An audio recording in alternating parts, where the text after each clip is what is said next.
Hi guys, welcome to Food Fantasy World. Today we are making fish curry. Oil 4 tablespoon, onion chopped 1 cup, saute for 2 minutes,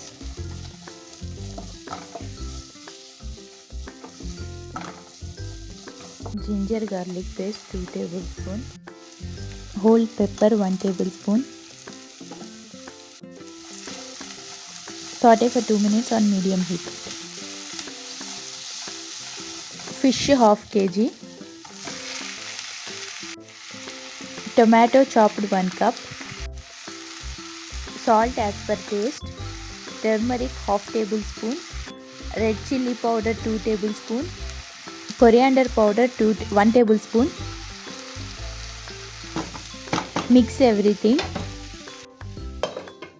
Close the lid, cook on medium heat for 10 minutes. Coconut masala 1 cup, 1 cup water. Cook on medium heat for 10 minutes.